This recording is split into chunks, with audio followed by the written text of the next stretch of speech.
Okay, I'm right back. Adirondack Native Historic Preservation. This is the Earl. How's everybody doing? This is Coles Woods, and we're at the Halfway Brook intersection of Coles Woods. And the map shows that you come down the path here, which is right there, and it's less than a quarter of a mile. And we got a walking bridge and the water. Really nothing momentous here, but a lot of things happened in this wooded area, and probably some of the clearing that might have been here some 200 or 250 years ago. We know from last year's references and sources that Coles Woods was named after a blacksmith owner, Norman Cole. And Warwick Stephen Carpenter's book, his work for the time period, was both comprehensive and to a degree somewhat brief, but it delineates important information about Halfway Brook and Fort Amherst. The brook's location is about a half-mile entrance from Coles Woods via Fire Road and Parkview Ave and Dixon Road, about a mile. So if we come back up the trail where we just came from, I didn't show you yet because it's just a path. Right there is Fire Road and where it meets Parkview Ave. Dixon Road is about a quarter of a mile to our south. So it would be logical that the various fierce episodes Carpenter was referring to involved Coles Woods between 1755 and 1780.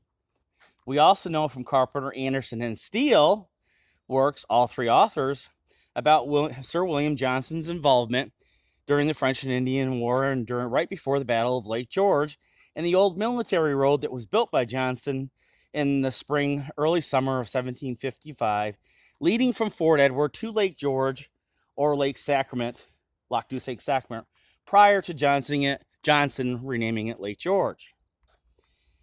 In new research, we found William Martin Beauchamp, and I'm going to spell that for you, Beauchamp's book.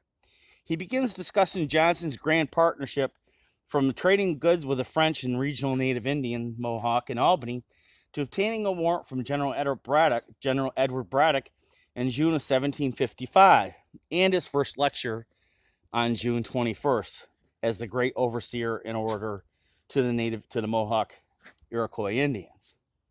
It was reworded into the Mohawk tongue by Daniel Claus and furnished by Redhead, an Onondaga native orator. A short time later, the Iroquois council fire was relocated from Albany to Mount Johnson, where over 1,100 native Indians were in attendance.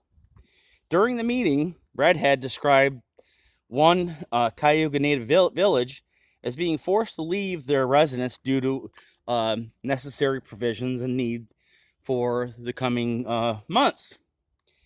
By September of 1755, Sir William Johnson was hunkered down near Lake George, in close proximity to Lake George, with about 250 soldiers and additional troops anticipated, preparing for the French in what would become shortly thereafter known as the Battle of Lake George. Beauchamp writes, he, Sir William Johnson, was building a fort there, had made a good wagon road to Albany, and cleared ground to encamp about 5,000 men. A short time later, from what would become Fort William Henry at this point, Johnson planned the offensive at Ticonderoga and afterwards strike Crown Point. The wagon road that the author refers to, Beauchamp mentions, is in our modern time is interconnected to Halfway Creek or Brook, Fort Amherst Road, and Coles Woods. References we can see in Anderson and Steele's works, and also the maps that we posted last year, which I will repost this year.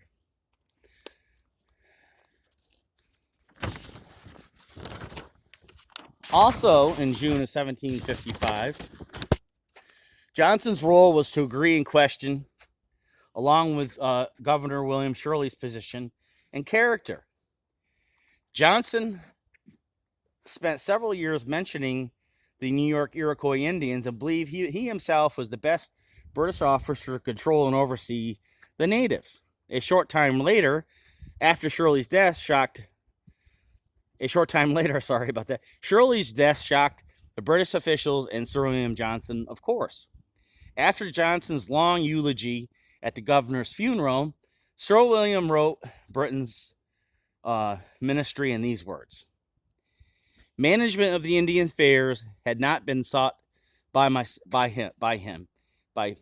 apparently, and that if he continued in it, he must be allowed to have it under own control, not restricted by the interference of the Massachusetts governor." Later, as the British were preparing for Crown Point and the Lake Sacrament campaigns, Lake George campaigns, General Phineas Layman, felt delayed in maneuvering his troops from Albany to Crown Point via Lake George or Lake Sacrament. Layman couldn't wait any longer. He got to the point of where he saw his enemy advancing, and before Johnson's arrival, he ordered 300 of his troops to construct a dirt road to Fort Anne, and in preparation for the forthcoming advance on Crown Point in the September after the Battle of Lake George. After the meeting with his officers, Johnson was chosen to pick the best route and sent a reconnaissance party of 40 men and Indian allies to survey the whole region.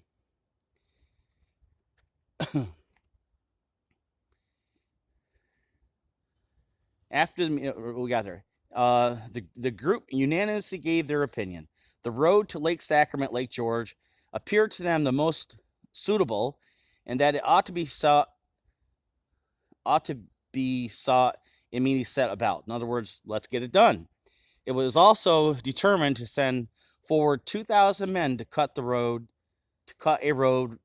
through the woods to the head of the lake and erect stable buildings which to store arms and munitions for the war when they should arrive. And Sir William Johnson's papers, Volume 2, see Plate G, a map of the site of the Battle of Lake George, September 8, 1755, in Caldwell, Warren County, New York, by Edward Hagerman Hall, 1889. The map clearly shows the old plank road east of Fort William Henry, headed south to Glens Falls, passing over or through West Brook. East of those locations is the old colonial military highway, also called the Fort George Road, and also shows the original line of the military highway, which I would propose is also connected to Halfway Brook, given that Fire Road meets Route 9, which was considered the old part of the old military road. Fort Amherst is directly connected to Route 9 or the old military road. Coles Woods is directly connected to Halfway Brook, which we have right here, and it's less than a half a mile from where I am standing to the old military, what would be considered the old Steele military, or now Route 9. In the Chapman Museum's hour-long exhaustive documentary, Executive Director Tim Widener, Weidner, explains Halfway Brook or Creek, great historical origin, and final emptying location, which concurs with the rest of our information that we have here today that we're providing. Basically, Widener tells us that the brook's beginning at Wilkie Reservoir and ending at Wood Creek near Battle Hill in Fort Edward, New York. In our modern area, Halfway Brook flows west to east and stops at the Lake Champlain Canal in Washington County. Wilkie Reservoir pours down the mountain to Wilkie Intake, then under West Mountain Road to the Halfway Brook Trail, then Halfway Brook Reservoir near Dixon Road, and Dixon Road is less than a mile to our southwest. Lost my spot here. Halfway Brook Reservoir near Dixon Road. The trail, then Halfway Brook Reservoir near Dixon Dixon Road and Peggy Inn, then through Coles Woods, then flows under Route 9, halfway Brook historic marker, near Market 32 in Enterprise. Widener tells us the brook helped play a particular part in during the French and Indian War through the American Revolution. From the waterway used by Native Indians to smaller encounters, larger battles in between the French and regional Indian tribes. The fort construction and several the position's construction of several local events. It was very important to several local events throughout its history. Widener also quotes from James Holden's 1905 work, which was one of the many sources that I utilized last year about Halfway Brook, Halfway Creek's substantial historic importance. Moving on. Excuse me for the interference. Unfortunately, we don't have a camera person today, but that's okay. Once again, during the French and Indian War, the brook was called, and Widener tells us about this in his documentary, Schroon, S-C-H-O-O-N-E, Creek, Forks Creek, Bloody Brook, Halfway Run, Schroon Creek, S-C-O-U-N-E, Creek, 7 Mile Creek, and Shoon Creek, S-H-O-U-N-E Creek. Chapman Museum and Tim Widener. Warwick Stephen Carpenter's book, which we also used last year, The Summer in Paradise and History.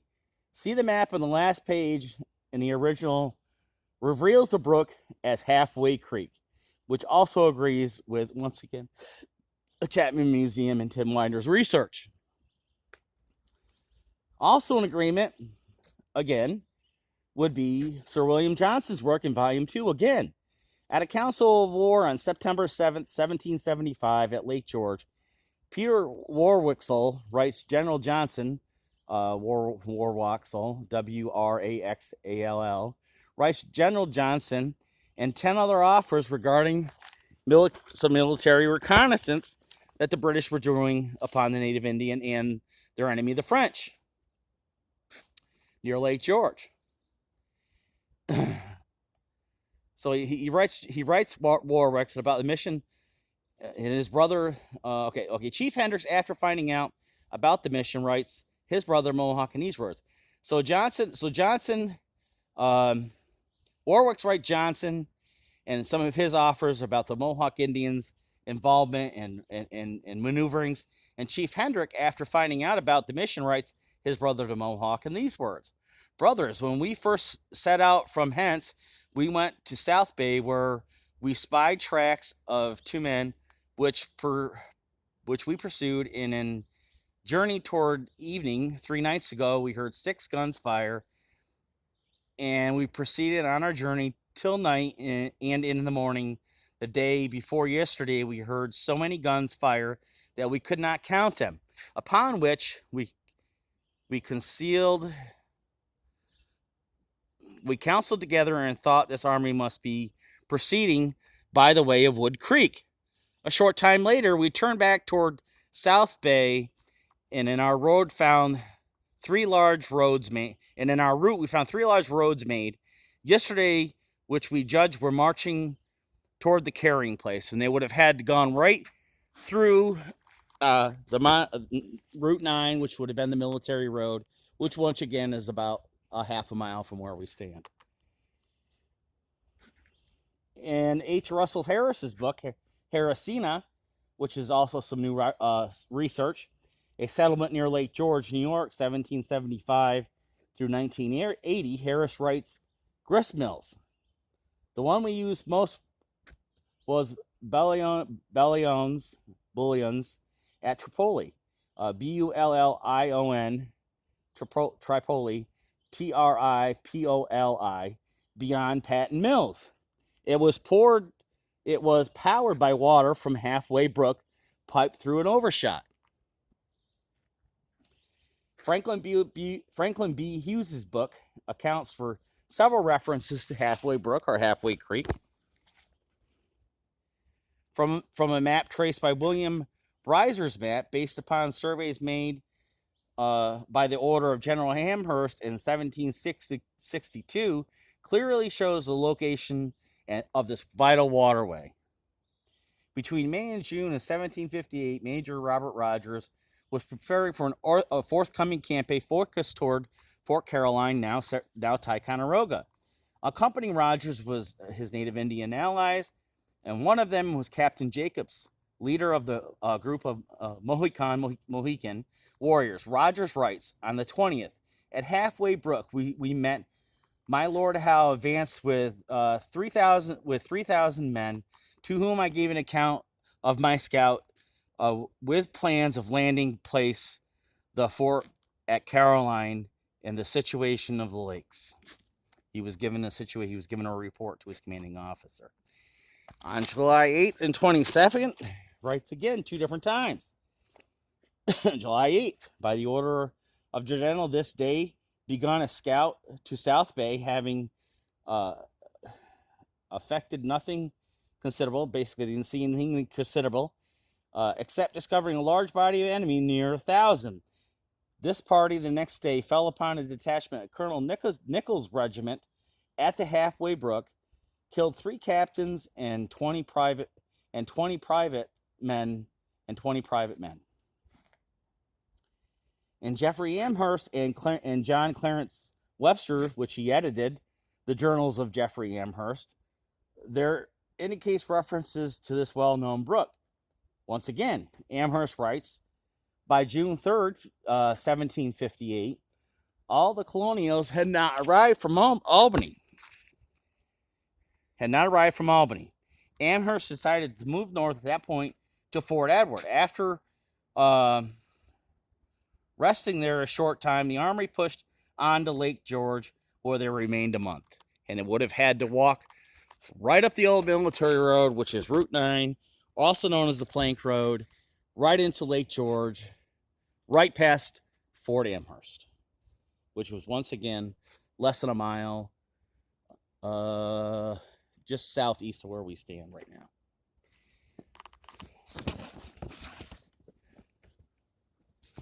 Moving on.